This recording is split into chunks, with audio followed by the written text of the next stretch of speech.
يا صباح الفل، يا صباح الهنا، يا صباح الطاقة الإيجابية. ازيكم يا جماعة؟ عاملين ايه؟ أهلا وسهلا بيكم في فيديو جديد مع أم كريم. النهاردة قنبلة توفير ونظام حلو جدا هتمشي عليه. حلو جدا جدا جدا. الشهر هو ايه؟ الشهر 10 أيام. الشهر هنخليه 10 أيام، تمام؟ طيب، ومصروفنا كام؟ مصروفنا 600 جنيه. 600 جنيه مش في ال10 أيام، 600 جنيه على طول الشهر، تمام؟ ركزي معايا قوي قوي. الفيديو قد كده مهم وقد كده هتستفيدي منه بإذن الله. الفكرة توفير التوفير، تمام؟ وحيرة كل يوم. صحابي وحبايبي اللي لسه داخلين القناة جديد، أنا اسمي منى ودي قناتي، قناة أم كريم. صحابي وحبايبي اللي معايا من أول ما دخلت اليوتيوب، يا صباح الفل على الجميع. وربنا يرزق الجميع وربنا يسعد الجميع. وصلوا على سيدنا النبي عليه الصلاة والسلام. نبدأ بقى كده الفيديو. أول حاجة يا جماعة، يعني ايه يا منى خليتي الشهر 10 أيام؟ أنا هقسم الشهر عشرات، تمام كده هوت. طب في شهر 28 يوم زي بعضه، أنا قسمت لك الشهور كلها 30، لأن في شهر هيبقى في شهور هتبقى 31. اليوم ده على الله بقى ايه، ان انت تمشي نفسك بيه كده هوت، لان انا ظبطت لك 30 يوم، فخلي عليك انت يوم، خليها كلها على الله سبحانه وتعالى. تعالي نقسم كده ونشوف هنعمل ايه. الشهر 30 يوم، صح كده؟ انت قلت الشهر 10 ايام، انا عند كلامي. الشهر 10 ايام، ادي 10 وادي 10، تمام كده هو. طيب، 10 10 10، 30 يوم، 30 يوم. طيب، انت بتقومي من الصبح كده بتقولي ايه؟ هتاكلوا ايه النهارده؟ هناكل ايه النهارده؟ هناكل اي حاجه. اصعب كلمه ممكن الست تسمعها في حياتها، هناكل اي حاجه. دي تبقى مش عارفه اي حاجه دي هتسلقها ولا تحمرها ولا تقليها ولا والله زي ما بكلمكم كده. لكن انا بقى جبت لك حل، ولا تقولي لهم هتاكلوا ايه ولا هتقولي لهم هتعملوا ايه. 10 ايام عيش. ام كريم هناكل كل يوم حاجه بالعيش؟ لا والله ابدا، انا ما اقصدش كده. انا هقصد ان انا هقول لك اول 10 ايام عيش، تاني 10 ايام مثلا رز، تالت 10 ايام مكرونه. يبقى كده ال30 يوم 10 عيش، 10 رز، 10 مكرونه، تمام كده هو. طيب، لو انا عملت كده والعيال ما بتحبش الحاجه بالعيش، قسمي الشهر 15 يوم رز ومكرونه. انا زي ما بكلمك، في ناس ما بتاكلش عيش كتير، في ناس بتاكل العيش السن، في ناس ما بتاكلش العيش الابيض خالص، في ناس. انا معاكي ان هو احسن عيش ممكن تاكليه العيش بالرده، اللي هو العيش بتاع الكشك اللي احنا بنجيبه، العيش ابو رد. طيب، في ناس الرز عندها مش اساسي، الرز عندها يعني ممكن، او المكرونه. شوفي العيال ممكن تكون بتاكل ايه وانتي بتستهلكي ايه. لكن انا قسمت لك الشهر 10 10 10. حلو كده. طيب، انت قلت الشهر 10 ايام، 10 ايام عيش، 10 ايام رز، 10 ايام مكرونه. مش هجيب كل يوم مثلا ايه، عيش ومسقعه، تاني يوم عيش وبصاره، تالت يوم عيش وكبده، لا، انا ما اقصدش كده. انا اقصد ان انت ممكن تمشي اليوم النهارده عيش، بكره هتمشيه رز، بعده تمشيه مكرونه، وترجعي تاني للعيش. تمام كده اهو، انت عندك جدول بمنيوهات، تمام. طيب، فهمتي قصدي من الحته دي؟ تمام. طيب، لو انا جبت مثلا العيش دوت، هاكل معاه ايه؟ اول حاجه هاكلها معاه يا ستي ان شاء الله حبه، مش ايه المشكله يعني. هتعملي منيو بقى للصفحه دي كده. استنى، انا لسه هقول لك ال 600 جنيه. المنيو هنا اهو، اللي هي الوجبات. هروح ماسكه كده صفحه كامله، اكتبها عيش، اكتب بقى مسقعه هاكلها بالعيش، بصاره هاكلها بالعيش، كبده وقوانص ممكن هاكلها بالعيش، ممكن هاكلها بالرز، وممكن هاكلها بالمكرونه. الحاجه اللي انت هتاكليها بالعيش، الفول بقوطه، الطعميه، تمام كده هو. طيب، الفتات ديت، صلوا على سيدنا النبي يا جماعه عليه الصلاه والسلام، وزيدوا سيدنا النبي صلاه عليه الصلاه والسلام. واللي لسه ما حطتش اللايك تنزل تحط اللايك. طيب، الفتات اللي هي ايه؟ ممكن هتعملي فتة عدس، هتعملي فتة ملوخية. فتة ملوخية ازاي دي يا ام كريم؟ زي فتة الشوربة بالظبط، فتة اللحمة. انك هتكسري العيش وتسقيه شوية ملوخية بسيطة جدا جدا، تمام؟ ما تبهدلوش بالملوخية. وهترشي ترشي، هتحطي عليه معلش بقى، هتحطي عليه الرز كده، وهتحطي الملوخية من فوقيه، وتبقى فتة ملوخية، تمام. دي دي بتلكم يعني، بصي مش بتشبع بقى، دي بتلكم كده وبتخلي الواحد تمام. فانت هتعملي منيو النهارده، عيش، هعمل منيو 30 وجبه بالعيش مع نفسك بقى كده، وتعملي كوبايه شاي حلوه، وتروحي قاعده ايه عامله العيش بتاعي هاكله بايه. طب انا ما بجيبش عيش، انا ما عنديش بطاقه، هو ده بقى الكلام. انا همسك 200 جنيه اهي، هم 600 جنيه، همسك 200 جنيه للعيش. لو انا ما عنديش بطاقه، لو انا ما عنديش بطاقه، هجيب ب 200 جنيه عيش وارصه في الفريزر. اجيب ب 200 جنيه عيش واقسمه في اكياس وارصه في الفريزر. عارفه لو انت جبتي ب 200 جنيه عيش ورصيتيه في اكياس كده وحطيتيه في التلاجة او في الفريزر، والله هتبقي نايمه مرتاحه، خارجه مرتاحه، قاعده مرتاحه، بالك رايق ان في عيش. اي حاجه ممكن هناكلها بالعيش، ان شاء الله هجيب حته جبنه، ان شاء الله هنسلق بضايه وناكل، ان شاء الله هنهرس بطاطسايه وناكل. شيلي بند العيش تماما تماما من على كتافك، من على كتافك. اللي هو ايه، هجيب ب 200 جنيه عيش، طب انا بجيب عيش من الفرن او من الكشك، تمام كده اهو. خدي وبيكفيكي. انت هتقولي لي بقى كده انا بجيب ايه عيش من الكشك وبيكفيني. طب ما تجيبي في اول الشهر بال 200 جنيه مثلا. لا انا عندي البطاقه يا ام كريم. طب انا هقول لك على حاجه، وما ينفعش طبعا، احنا بنجيب، انا عن نفسي بجيب 3 ايام ب3 ايام، تمام كده اهوت، كل ما العيش بيخلص او ما يخلص. يعني مثلا انا بجيب مثلا 3 ايام لازم املى درج كامل عندي كده عيش في الفريزر، ابقى انا مرتاح. كل 3 ايام انزل اجيب، كل 3 ايام انزل اجيب من الايه، من البطاقه. طب الناس اللي ما عندهاش بطاقه، تجيب بال 200 جنيه دفعه واحده وتحطه في ايه، في درج الفريزر.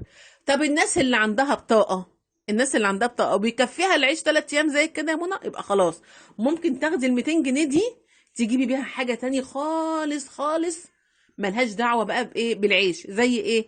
ممكن تزودي في الرز او في المكرونه. ال 600 جنيه دول 200 رز، 200 مكرونه، 200 عيش، تمام كده يا جماعه.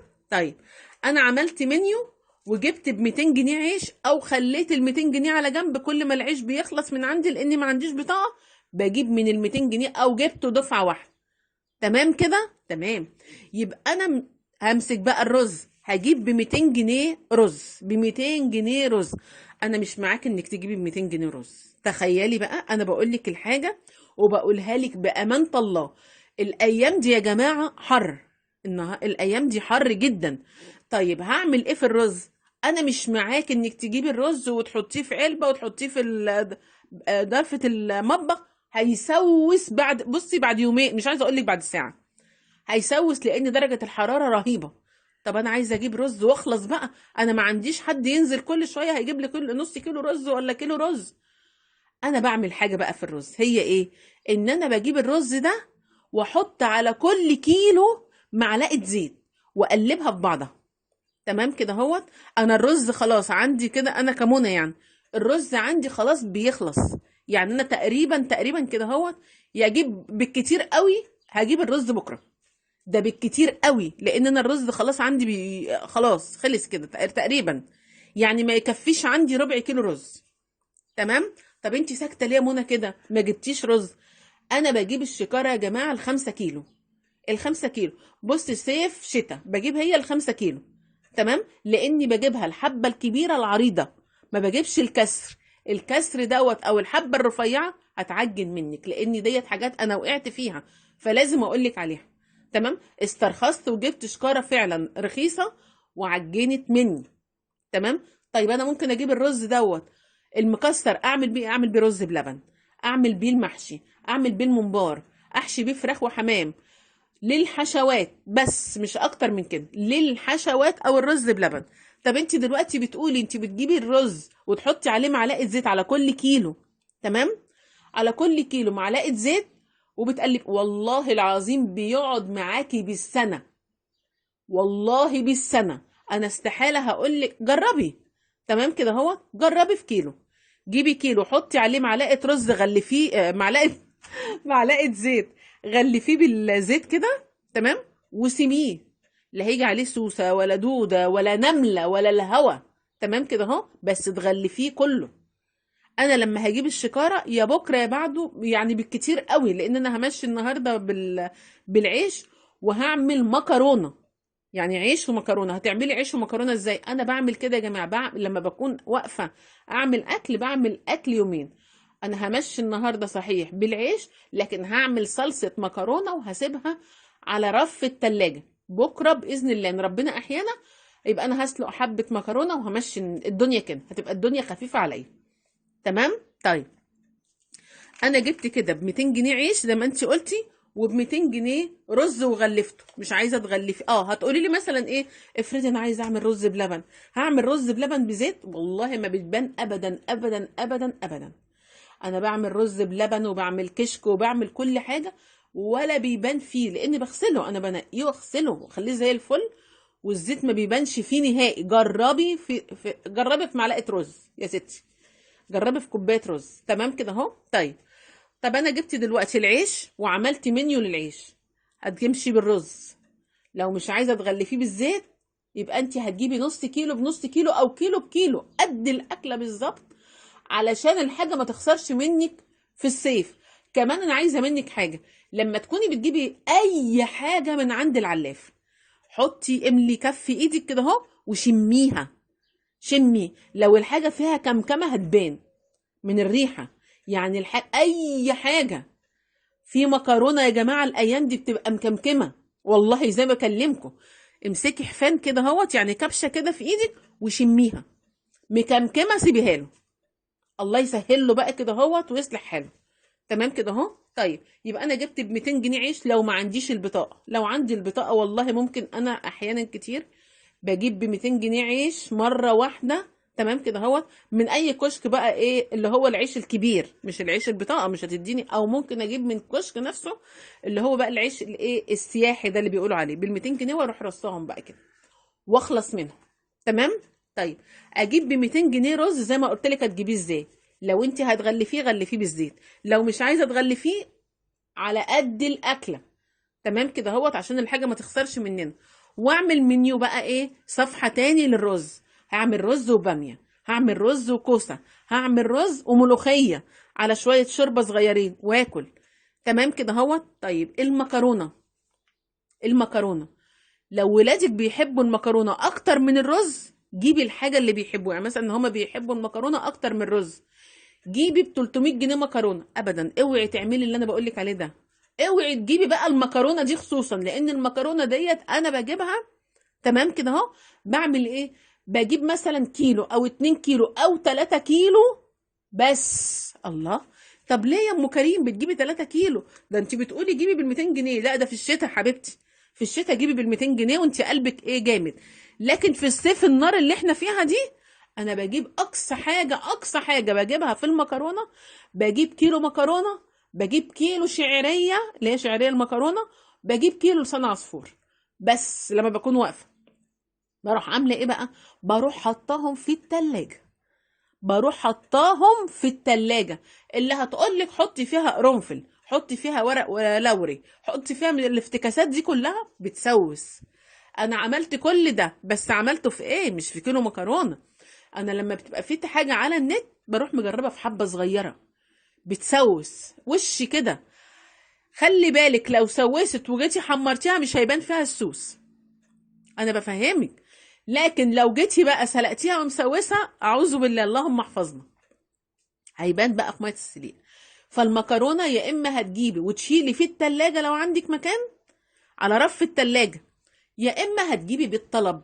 بالطلب. يبقى انا دلوقتي قسمت الشهر: عيش رز مكرونه، 200 جنيه عيش، 200 جنيه رز، 200 جنيه مكرونه. هتقولي لي انت ما اتكلمتيش عن الزيت والسمنه والملح والكلام دوت. انا اتكلمت لك على الحاجات الرئيسيه اللي هتخليك انت ما تساليش حد هتاكل ايه النهارده. انت هتقومي من النوم تقولي ايه، ده النهارده مثلا امبارح كنا واكلين حاجه بعيش، النهارده هناكل حاجه برز، بعده هناكل حاجه بمكرونه، بعده هناكل حاجه بمكرونه. يبقى عيش رز مكرونه، عيش رز مكرونه. تمام كده اهوت. يبقى انت بتشكلي للعيال وانت ماسكه منيوهات صح. تمام كده اهوت. وانت مريحه دماغك خلاص. تمام كده اهو. المكرونه جيبي 5 كيلو 5 كيلو قوطه، وصلصه ليهم، صلصه مكرونه، واديهم غلوه محترمه وحطيهم في حله على رف التلاجة. لو العيال بتحب الايه المكرونه، هتقولي لي 5 كيلو احطهم على رف التلاجة. ال5 كيلو عقبال ما هتعمليهم صلصه، عقبال ما هتعمليهم وصلصه 100 100 كده، هتبقى في حدود 2.5 3 كيلو. تمام كده، عقبال ما ايه ما تغليها وتصفيها وتوضبيها، هتبقى حله في الحر دوت. هتاخدي منها بالكبشه النضيفه، لو هتعملي مكرونه او هتعملي محشي او هتعملي مسقعه او هتعملي اي حاجه. تمام. وهتديها غلوه وترجعيها على رف التلاجة تاني، تيجي تاخدي منها بكبشه نضيفه، بكبشه نضيفه، مش هيجرى لها اي حاجه. ال5 كيلو دول ممكن يكفوكي قد ايه؟ ممكن يكفوكي، مش عايزه اقول لك، انا مش بحب اقول اسبوع، مش بحب اقول شهر، لا، ممكن يكفوكي 10 وجبات، 10 وجبات. تمام كده اهو. لو انا هعمل بقى مكرونه محمره بالصلصه، لو انا هعمل مسقعه بالصلصه، لو انا هعمل فته وهحتاج صلصه، لو انا هعمل طبيخ، لو انا هعمل كشري وهحتاج صلصه. تمام كده. والله انا حبيت اقول لك الفكره. يبقى انا هجيب 200 جنيه عيش، 200 جنيه رز، 200 جنيه مكرونه. لكن مش همشي بقى النهارده عيش وبكره عيش وبعده عيش ومش، لا، انا همشي النهارده عيش طول النهار وجنبيه اكل معين، بكره همشي رز. تمام كده اهوت، وهعمل جنبيه حاجه، بعده همشي مكرونه. تمام. وارجع تاني للعيش، وانا عامله منيوهات بقى، صفحه كامله كده، كل حاجه ممكن تتاكل بالعيش، بعديها صفحه كامله في كشكولي ممكن كل حاجه. يبقى انا هقوم من النوم، انا هجيب النهارده يوم الرز مثلا. تمام كده اهوت، هروح عامله ايه، بصه للصفحه اللي فيها اكلات الرز، هاخد منها اكله بمنتهى الهدوء وبمنتهى البساطه، وابقى انا عارفه راسي من رجليا. قسمتلك الشهر 10 ايام، 10 ايام، 10 ايام. ودي ميزانيتنا في ال 30 يوم اللي هم ال 10 ايام، اللي هم 600 جنيه، 200 عيش، 200 رز، 200 مكرونه. بحبكم جدا جدا جدا في الله. استنوا مني فيديوهات كتير وقنبلات افكار كتير باذن الله. وان شاء الله ان شاء الله بيوتنا كلها مستوره بفضلك يا رب. بحبكم في الله. مع الف سلامه، بالسلامه.